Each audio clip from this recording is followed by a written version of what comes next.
I'm Keith Warren. I'm a hunter, a fisherman, I'm throwing a big old bait because I'm looking for big old fish. a conservationist, Oh, come on. a family man, and I'm proud to be a deer farmer. I'm taking a road trip, and we're going behind the scenes of today's most innovative deer farmers and wildlife management operations in North America. This is Deer and Wildlife Stories.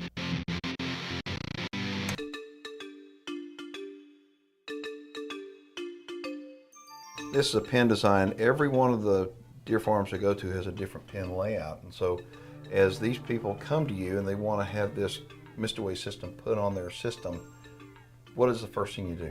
First thing we do, Keith, is we make a CAD drawing of the drawing that they sent us in the computer, and then we engineer that system to determine the number of pumps they need, the size of tubing, and how many nozzles they need in order to get consistent coverage of insecticide over all of their pens, as well as what size of tubing, even PVC pipe they're going to use in order to get an even, consistent mist over the pins. So what do the different colors represent? Different colors represent different systems. In this case, the farm is large enough where you have to use several different pumping units to cover the entire farm, so each color is the own system. Deer farms don't all come in one size. Some of them may be small enough that one pump could work, right? Exactly. So some farms we go with one pump, and we may even zone that system. Some farms, such as this one, will go with 8 pumps, and we'll even use a big pump instead of our standard smaller pump right here. Keith, these are the 2 types of systems we sell. This system is obviously a cutaway view, but this is the one we primarily sell in the residential market. This system actually hooks up to your water supply, that is up to a hose bib in the home, and you just take a cartridge of insecticide and snap it in, and the system takes care of the rest. And this would go off several times a day in the person's yard to help control mosquitoes. So I'm assuming this one is the one for deer farming and commercial use, right? Right, Keith, what we have here, this is a head unit. This is actually the pumping unit right here, and this would sit on several different sizes of tanks, from 55 gallon on up to 1,000 gallon at some ranches. In this case, we actually pour the insecticide into the tank, and then we fill the tank with the rest of the way with water, and the system agitates and mixes that solution up automatically and then mists out of the tank. What's it doing there? It's agitating right now, so what it's doing is it's actually mixing up the contents of the tank, and it does this before every mist. This is very, very important because the insecticide will separate from the water over time, so you want to make sure that you're constantly misting a blended solution. And now what is it doing? Right now, it's actually misting. Okay. So the pump is actually diverted now from mixing the tank to misting out into the pins. Okay. Well, that's a pretty cool deal. So the system is fully programmed and automated, right?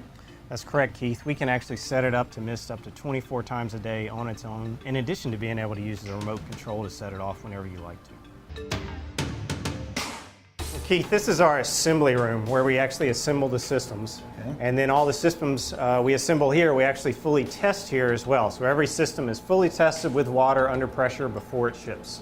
This is actually a testing area where we hook up all these connections to the units and we test them with water and with air, and we actually over-pressurize them versus what they would see in the real world on your house or in your farm. And so that way we can definitely detect any leaks or problems with the system. We know they'll work correctly when they get to your location. You see the gauges moving and all, so they just overpressurize it. Obviously this is a warehouse, but you've got your residential units here and the big units for the deer farms down here, huh? Down here, all these tanks are going to deer farms. Okay. Well, these are the big tanks that you're likely to see on any deer farm, and I know Mr. Way is not the only company that does this, but by far y'all are the leaders in this technology. What separates Mr. Way from all your competitors? Well, first is our commitment to quality. We've worked hard in this industry to get products that are reliable and that are going to function in all conditions. Second is our advancements in technology. We've taken this industry from simple dial mechanical timers up through systems that you can actually program through the internet. And then third is our commitment to our customers. We stand behind our customers, stand behind our products, and when someone places an order with us, we make sure it gets out to them that same day. Ladies and gentlemen, that is the wall of mist. Tell them what it is actually. A wall of mist is basically, this is the same number of nozzles we would have on roughly 4 acres of pins all up on this wall right here. We'll engineer the system using different sizes of tubing, using different geometries of the circuit in order to make sure he's getting good mist at the last nozzle and good mist at the first nozzle. I want to tell you, you cannot buy directly from Mistaway, right? That's correct. So you have to buy from a dealer. Right. But you are setting up dealers around the country, just like Ol Roy is a dealer. Exactly. So if somebody wants more information about Mistaway systems and becoming a dealer, what do they need to do? They want information on becoming a dealer, they can just contact us directly via mistaway.com. If they want information specifically on deer systems, we have a webpage for that, mistaway.com/deer. Well, thank you. I appreciate your time, and I think next time I see you, you're going to probably be at my place putting one in. I hope so, Keith. I hope so. Deer and Wildlife Stories is brought to you in part by the North American Deer Farmers Association, DNA Solutions and the North American Deer Registry, New Dart, and Sage Capital Bank. This program is dedicated to the men and women of the United States Armed Forces, past, present, and future. We're heading to South Central Alabama right now to Ol Roy Whitetails. I'm going to introduce you to a couple that you're going to absolutely love them, and you're going to find out how white-tailed deer, well, according to them, it helps save their lives. I'm just happy to be here, and I want to just spend the day with you. I want to meet Joyce, and I just want to kind of spend the day and see how a day on the life of the Ol Roy Deer Farm goes. I'm sure I'm glad you're here. Hey, we're starting it off right, that's for sure. It's feeding time. Yeah. How many deer do you have? I have 83 right now. And it could change at any minute. When the mother's out there waiting to have them. I see your wall when I walked in. I saw your little board up there. You got deer out of some pretty famous deer. I mean, a lot of these are real good pedigrees. Well, I'm thank looking you. forward to seeing them. We coming slowly. I got patience, and I believe you got to have patience with it. That's like one guy told me, if you got somebody helping you with your deer, and they in a hurry, they got something they got to do, let them go on and go do it, and get somebody who don't have anything to do to help you. Chris sure thought about deer farming. JR mentions Chris. Chris is no longer with us. I guarantee you Chris had an effect on this place and the rest of the deer industry, and we're going to tell you about that on today's show. Chris was and is my best friend. The toughest person I ever met. Loyal, always would do anything for you. Anything, I mean, with my kid, with my wife, he was part of our family. He was just a great friend. Chris was, I guess, kind of like another son I have. He was the same age as my son and graduated the same school my son did.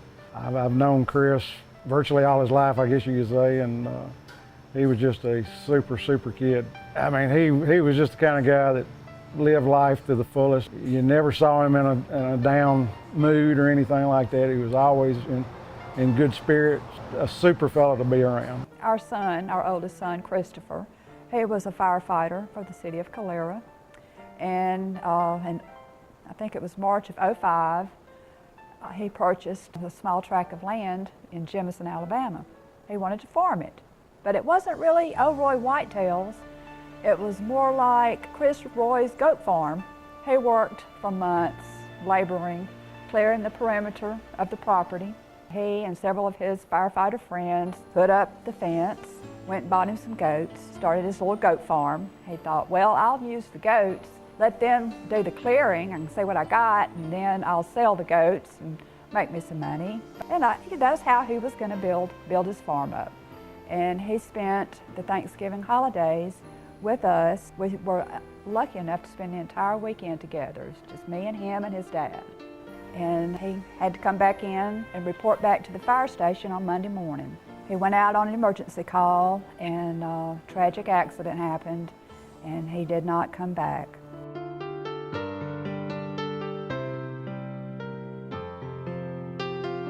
The whole time in my mind, knowing Chris and how tough he was, and I never dreamed that we were going to lose him that day.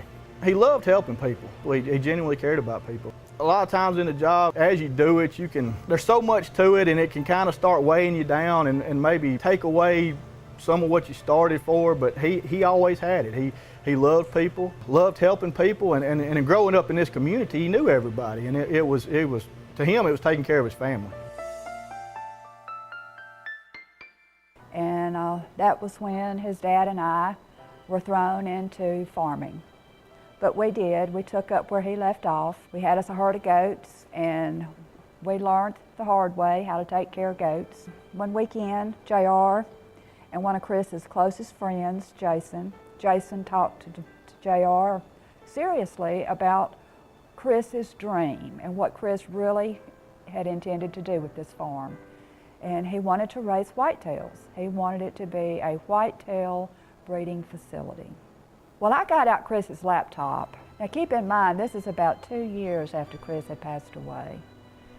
And I got out his laptop and I went through his internet web browser and I looked at his history, and there I saw he had researched the whitetail breeding facility industry. Well, I was sold. They've taken Chris's dream to a level that it would have taken Chris or I a long time to get to. They have just really poured a lot of time and a lot of effort into it. And it has been a blessing to their family. I truly believe that. Chris had lots of nicknames. I mean, it seems funny somebody with a simple name as Chris Roy would have as many nicknames. I mean, we called him the Roy and C Roy and tons of people called him Ol Roy. And so when it became time for them to name the farm, everybody called him Ol Roy, and that's the name. I mean, it's not dog food, so it's just his nickname. You got a real nice facility. Well, thank you. Like I said, a little bit at a time. Did you ever think you'd be a deer farmer? No, I really didn't. I didn't really know that it even existed. I know, funny how life turns, isn't it? It is. You never know. You never know. You never know, and I believe everything happens for a reason. Deer and Wildlife Stories is brought to you in part by the North American Deer Farmers Association, DNA Solutions and the North American Deer Registry, New Dart, and Sage Capital Bank.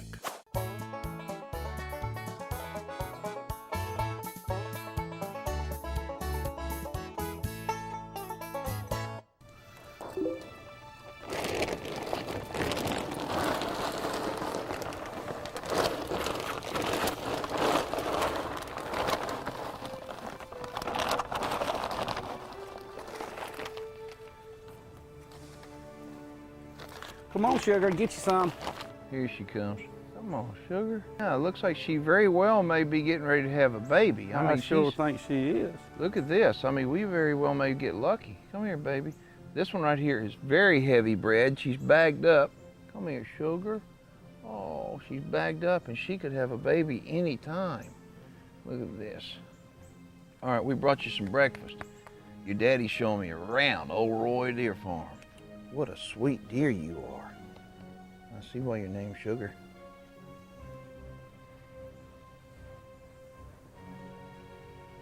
Now, are there any other deer in here with her? Yes, they are quite a few yearlings in here, bucks and does. Well, I don't see any of them. I know the pins are pretty thick. The pins are beautiful. I mean, and when I came in here, I saw that your farm really is open to tours. If somebody wants to come see it, all they need to do is call you for an appointment. That's it. That's cool. I mean, we love for people to come by and see it and talk. And talk deer all day and all night. And I'll follow your truck while you're getting in it, still talking deer to you. All right, now what? You gonna give them some water? Give them some fresh water. You do that every day? Yes, we'll change out the water every day. I think that's one of those secrets to having healthy deer, having lots of good, fresh, clean water. Yeah, I believe fresh water and fresh feed helps a lot. One pin down. How many more to go? How many pins you have? We have 8. I'm putting on another one now, so I'll end up with 9, maybe another week. Okay. Okay, what's next? Well, let's go in this stall right here. That's something you might be familiar with, if you don't mind grabbing the scoopers right here. Oh, the pooper scooper. Right here. May have to. I'm an expert pooper scooper. Oh, look at this. All right, look out. Y'all better watch out. I'm here to do a job. I'm kind of known for doing this job. You do this every day, right? Every day, about twice a day, usually. You can tell a lot about a man or a woman, a deer farmer, by how clean they keep their deer pens. I want y'all to take a look at this deer. This deer broke its jaw, and it has some headgear on it. Come here now. Got some headgear on it. What that is to keep its jaw in place. He broke his jaw when it was a little baby running and playing. And it doesn't have any problem nursing. Look at that, licking on me. And it's almost to the point that it can get that brace taken off. I think that's a lucky deer. Well, this is just part of being a deer farmer, making milk. Do it several times a day, because those babies, they look forward to this. I tell you, this is one thing that I have found I really, really enjoy doing. Why don't y'all get your stuff together and let's head down to the barn, feed some fawns, and have some fun.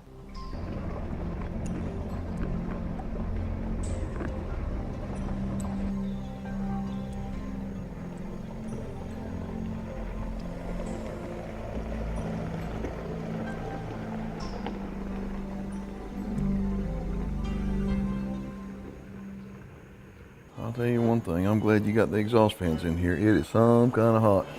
I've been about to burn up. I bet the phones are, look, Man, every time I sit down for a minute, she pulls up. I don't know what's the problem. is it the boss? That's the boss. All right, get up and get busy. You must be the boss. Well, some say I am. I'm Keith Warren. Keith, I'm Joyce Roy. Well, it's nice to meet you. You too. JR and I were just sitting over there. We wound up, we just got done working hard and having a glass of water. He said every time you come up, you catch him sitting around. I do. Every time I come down here, he's always sitting down. Well, I promise you, we were working hard. But no, you got a beautiful place. It looks like we're just in time to do some bottle feeding. That's right. It's time. Let's grab some bottles and have some fun. All right. Well, good deal. There's so many people here that I know with the camera and everything else, they're kind of spooked. But what happens a lot of times, they'll line up and you get them lined up here, and it's pretty cute to see it, isn't it? All of them feeding at one time. Yeah. I tell you what, I've always said that deer are very therapeutic, aren't they? Absolutely. I mean, they just somehow, deer just relax you, and they're therapeutic. Yes, I tell you, this deer farm has saved our lives. My husband was able to put his heart and soul into it, and it is what has gotten us through the grieving of losing Chris. And every time we come down here, we feel so good when we're here, and then we tend to forget all the problems, and we focus on the good. How can you not like deer farming? Look what they do. Yeah. Give me a hug. Look at JR over there. Look at him. He's back to work. He's back at work. That's hardly work. I lost my sweat rag. He gets more sugar from the deer than he does from me. More and more folks live in the city today, well, than ever before in American history. And you gotta ask yourself, with all these city folks out there, how in the world do they stay connected to the outdoors? How in the world do those city folks get educated enough to be able to make good decisions about the outdoors? The answer is simple. They're getting outdoors. They're hunting and they're fishing and camping and visiting state parks, and they're water skiing and they're doing things outdoors. And they're getting involved in conservation groups. And that's good news for all of us, folks. So when you're out there and you're thinking that the city folks, well, they don't know come from Sikkim, you may be wrong. For more information on the American Deer and Wildlife Alliance, please join us online at deerwildlifealliance.org. We have a spot on the farm where Chris was burning, trying to burn a little brush and all. I come down here and it's getting close to dark. He said, I think it's time to sit down and have a drink. And we sat down and had us a drink around the fires, and he was grinning from ear to ear. And he said he just had a great day watching the billy goat play with the nanny goats, and he just really had a good day. He was in good spirits, and he just stood up, looked around. He looked, throwed his hands up. He said, all this is mine. It's mine. He was so proud of this place. It really was. You know, he was my hero, my son, and my friend. If Chris were here today, he would absolutely love that farm. It is his dream multiplied. We would have never dreamed to have Ol Roy Whitetails where the Roys have taken it. It is an incredible place. It is a beautiful place. He would be amazed. He would be shocked. He would, and knowing him, he was a character. He would probably have some funny comments about it, but he would absolutely love it. It far exceeds what he could have done, and it's incredible, and he would love it. Look at me. I'm checking out the cat. Come on. Come on. That's pretty good, huh? Here, come on underneath there and grab it. There you go, get after it. 4 babies in a row. What do you think Chris would have thought about this? Oh, Chris would have absolutely loved it. I mean, this was his dream. And we've just been blessed to see it through for him. I'm thrilled to be here and just happy to it's like I knew Chris. I mean, after meeting his friends and seeing the pictures and all, and seeing his dream right here, and how it came to a reality, and seeing the healing process, because everybody grieves differently, and deer have a healing way about them, don't they? You know, I believe things happen for a reason, and I honestly believe that God put this farm in Chris's hands because he knew that he had plans for Chris, and that we would need something when Chris was gone. And I believe that is why this farm exists. It was put here for us to concentrate and to work on, to heal ourselves. It never ceases to amaze me how much deer mean to people and how deer can literally change somebody's life, and, well, like the Roys, help them get over the loss of a son. Anyway, I hope you enjoyed today's show, and I'd love to hear from you. Get a hold of me on Facebook. I promise you we'll get back with you. Till next time, y'all be careful and make sure, always do what's right for the deer. For more information on deer for sale through Ol Roy Whitetails, contact JR and Joyce Roy at area code 205-668-0801. Before you make your next Polaris purchase, you owe it to yourself to check out the #1 Polaris dealer, Hoff Power Polaris. Log on to keithwarren.net for 24/7 access to more information, more video, and full episodes.